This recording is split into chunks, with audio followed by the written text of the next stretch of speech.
જે તે વિસ્તારના લોકજીવન કે કંઈક ને કંઈક શૌર્ય ગાથાઓ એ વિસ્તારમાં છુપાયેલી હોય તેને ત્યાંના કલાકારો, કથાકારો કે સાહિત્યકારો ઉજાગર કરતા હોય છે. ત્યારે જ દેશ વિદેશમાં એ ધરતી વિશે, એ લોકોના લોકજીવન વિશે બધાને ખ્યાલ આવતો હોય છે. આવું જ ઉત્તર ગુજરાતમાં ઘણું બધું છુપાયેલું છે અને ઘણી બધી ઉત્તર ગુજરાતની લોકવાયકાઓ, લોકજીવન કે ખમીરતાઓ પણ રહેલી છે. છતાં પણ ઉત્તર ગુજરાતના ઘણા ગણ્યા ગાંઠ્યા કલાકારોએ વલ્ગર ગીતો દ્વારા આ ઉત્તર ગુજરાતની ધરતીને હાસ્યજનક બનાવી નાખી છે. ખરેખર હું એ કલાકારોને કહેવા માગું છું, અરે ભાઈ, જે કરવાનું છે ને એ કરો ને, કારણ કે આ ધરતીમાં એવું ઘણું બધું છે કે જેને આજે પણ લોકો એક શૌર્ય ગાથા તરીકે વર્ણન કરે છે. ત્યારે ખરેખર અહીંના લોકોનું દિલ ગદગદિત થઈ જાય છે. એ જ રીતે આજથી 6 વર્ષ પહેલાં ધનાવાડા નિવાસી અમારા મિત્ર જક્ષીજી ઠાકોર એક સમાજ સેવક છે, પણ સાથે સાથે એક સાહિત્યિક જીવ છે. ત્યારે તેમણે એ સમયે એક સ્ટુડિયોમાં ઉત્તર ગુજરાત વિશે કહેલી આ શૌર્ય ગાથા ખરેખર સાંભળવા લાયક અને આજના કલાકારોને એક સંદેશો પણ છે. જરા જુઓ આ વિડીયો. આપણે થોડું સાહિત્ય કરવાનું છે.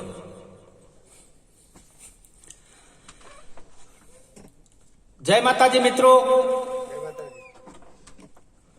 હું છું લોક સાહિત્યકાર ઠાકોર જક્ષી બાપુના. જય માતાજી. હમણાં ગુજરાતની, ઉત્તર ગુજરાતની જે સંસ્કૃતિ છે, જે આન બાન અને શાન, એને હમણાં કેટલાક કલાકારોએ એમની જે અસ્મિતા છે, અસ્મિતાને ભૂલી છે. અને માં અને દીકરો, ભાઈ અને બહેન, બાપ અને બેટો જોડે બેસીને ન સાંભળી શકાય એવા અશ્લીલ ગીતો, અને એ ગીતોને એના ઉપર લખીને મોકલી દીધું છે કે ઉત્તર ગુજરાતના લોકગીતો. બહુ દુઃખ સાથે કહેવું પડે છે કે ભાઈ, આ બકા, આ રાધા, આ જાનુડી એ ઉત્તર ગુજરાતની સંસ્કૃતિ નથી. ઉત્તર ગુજરાતની સાચી સંસ્કૃતિને જોવી હોય તો એકવાર ઉત્તર ગુજરાતની ધરોહરને જોવી પડે. આ ઉત્તર ગુજરાત એ ઉત્તર ગુજરાત છે કે જ્યાં પાટણપતિ સિદ્ધરાજ જયસિંહ, રાજમાતા મીનળ દેવીની આ સંસ્કૃતિની ખમીરવંતી ધરતી છે. આ ઐતિહાસિક નગરી પાટણ આવેલી છે કે જ્યાં વર્લ્ડ હેરિટેજ ની અંદર જેને સ્થાન મળ્યું છે, એ રાણીની વાવ એ ઉત્તર ગુજરાતની સંસ્કૃતિ છે, ઉત્તર ગુજરાતની ધરોહર છે. 52 શક્તિપીઠોની અંદર જેને સ્થાન મળ્યું છે, એ જનની જગદંબા માં અંબા એ ઉત્તર ગુજરાતની સંસ્કૃતિની અને ઉત્તર ગુજરાતની ધરતીમાં વસે છે. મરેલા બાદશાહના પેટમાં જેને કુકડા બોલાવી કળિયુગમાં સાક્ષાત પરચા પૂર્યા છે, એવા માં બહુચર એ ઉત્તર ગુજરાતની ધરતીની અંદર ચુવાણ પંથકમાં જેના બેસણા છે. અને રૂડા વઢિયારને જેને ઉજળું કર્યું છે, સમગ્ર ગુજરાતમાં જેનું નામ છે, એ માં ખોડાની ઉત્તર ગુજરાતની સંસ્કૃતિ છે. પવિત્ર નગરી સિદ્ધપુરની અંદર દેવશંકર બાપાના બેસણા છે, જ્યાં સરસ્વતી નદી એમના ચરણ પખાડીને વળાંક લઈને ચાલતી હતી. એ સંતોની ભૂમિ છે, એ ઉત્તર ગુજરાતની ધરતી છે.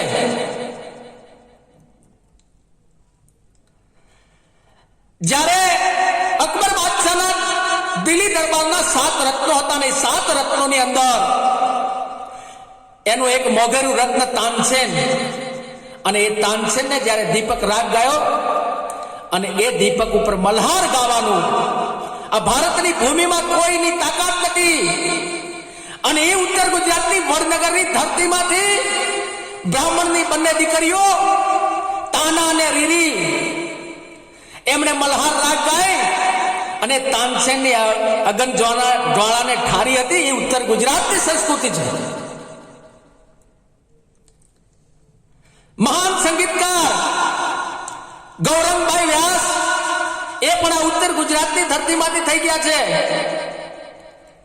ઉત્તર ગુજરાતની સંસ્કૃતિ એ કઈ હલકી સંસ્કૃતિ નથી, પરંતુ કેટલાક હલકા ગીતકારોએ, કેટલાક હલકટ કલાકારોએ આ ઉત્તર ગુજરાતની ધરતીને કલંક લગાવે એવા કાર્ય કર્યા છે, એવા ગીતો લખ્યા છે, એવા ગીતો ગાયા છે અને લખી નાખ્યું ઉત્તર ગુજરાતની સંસ્કૃતિ. અરે ઉત્તર ગુજરાતની સંસ્કૃતિ તો આન બાન અને શાન છે. ઉત્તર ગુજરાતની ધરોહર એ કઈ હલકી ધરોહર નથી. ઉત્તર ગુજરાતની ધરતી અને ઉત્તર ગુજરાતની ધરોહર, ઉત્તર ગુજરાતની સંસ્કૃતિ, આના તો મેં માત્ર તમને થોડાક અંશ જ કયા છે. ઉત્તર ગુજરાતની સંસ્કૃતિ તો સલામ અને વંદન કરવાને યોગ્ય છે. અને જે હલકા ગીતકારો ને હલકા કલાકારોએ જે ગીત ગાયા છે એમને આજે સ્પષ્ટ સંદેશો કહેવા આવ્યો છું કે ભાઈ આ ઉત્તર ગુજરાતની હલકી સંસ્કૃતિનું નામનું તમે જે ગાઈ રહ્યા છો એ ખોટું છે. તમારે ગાવું હોય તો આમાંથી મેં જે આગળ શબ્દો બોલ્યા છે ઉત્તર ગુજરાતની સાચી ધરોહર છે એને ગાઓ. આ ઉત્તર ગુજરાતની ધરતીની અંદર સારા ગીતો પણ ગવાય છે. હમણાં જ જોગાજીભાઈ ઠાકોરનું એક જબરજસ્ત સોંગ આવ્યું અને એ સોંગ એક ભાઈ બહેનના, એક માતા પિતાના હેતના શબ્દોનું જે સોંગ છે મિલિયનમાં ચાલ્યું છે. એ ઉત્તર ગુજરાતની સંસ્કૃતિ ને એ ઉત્તર ગુજરાતની ધરોહર છે. જોગાજીભાઈ નો એના પહેલા જે ઉત્તર ગુજરાતની સાચી સંસ્કૃતિ મણિયારો એ પણ મિલિયનમાં ચાલ્યો હતો. ઉત્તર ગુજરાતના લોકગીતોમાં, લગ્ન ગીતોમાં ટેડોરું જોગાજી નું જોરદાર ચાલ્યું હતું. તો સાચી સંસ્કૃતિ તો એ છે, એને ઉજાગર કરો. આ ઉત્તર ગુજરાતની જનતા એટલી મૂર્ખ નથી. તમે જે ગાઓ છો એ સાચું છે એવું માની નહીં લેવાનું. અને જનતાને પણ કહું છું કે હવે પછી આ ઉત્તર ગુજરાતની સંસ્કૃતિના નામે કોઈ હલકટ ગીતો ગાવે અને હલકટ ગીતો જે ગાતા હોય એવા કલાકારોને સ્ટેજ ઉપર એમને મેથી પાક આપી દો એટલે ખબર પડી જાય કે ઉત્તર ગુજરાતની સંસ્કૃતિ કઈ કમ નથી. અને સમય એ પણ આવવાનો છે. તો ઉત્તર ગુજરાતના કલાકારોને હું ખાસ કરીને વિનંતી કરું છું કે ઉત્તર ગુજરાતની સંસ્કૃતિને, સાચી સંસ્કૃતિનું સિંચન કરવા માટેના સાચા ગીતો લખો ને સાચા ગીતો ગાજો. નહીં તો હવે એ સમય દૂર નથી કે તમારે કદાચ સ્ટેજ ઉપરથી પાછલા રસ્તે થઈને ભાગવાનો સમય આવે. એટલે હવે ચેતી જજો. આ ચેતવા માટેનો એક મેસેજ માટેનો મારો વિડીયો છે. હું જગસીજી જોગાજી ઠાકોર ઉર્ફે બાપુ, લોક સાહિત્યકાર ગુજરાત, આ તમને જાહેરમાં કહું છું. આ ઉત્તર ગુજરાતની અસ્મિતા, ઉત્તર ગુજરાતની આન બાન અને શાન માટે સારા ગીતો ગાશો તો અમે તમને વધાવીશું, પણ ઉત્તર ગુજરાતને કલંકિત કરતા કોઈ પણ ગીતને હવે અમે સ્વીકારીશું નહીં. એની ચેતવણી પણ આપવા આપ્યો છું. ઉત્તર ગુજરાતની ધરતીમાં સદારામ બાપાના બેસણા છે. ઉત્તર ગુજરાતની ધરતીમાં સંત શ્રી દોલતરામ બાપુના બેસણા છે. અને એ બંને સંતો, એમાંથી સદારામ બાપા કૈલાસવાસ થયા છે અને દોલતરામજી મહારાજ આજે એ વ્યસન મુક્તિના અભિયાનની અંદર એમનું અભિયાન ચલાવી રહ્યા છે. તો બંને સંતોને વંદન કરી આ ઉત્તર ગુજરાતની ધરતીને ઉજાગર કરશો એ જ આશા સાથે વિરમું છું. જય હિન્દ, જય જય ગરવી ગુજરાત, જય સદારામ બાપા, જય શ્રી દોલતરામ બાપા.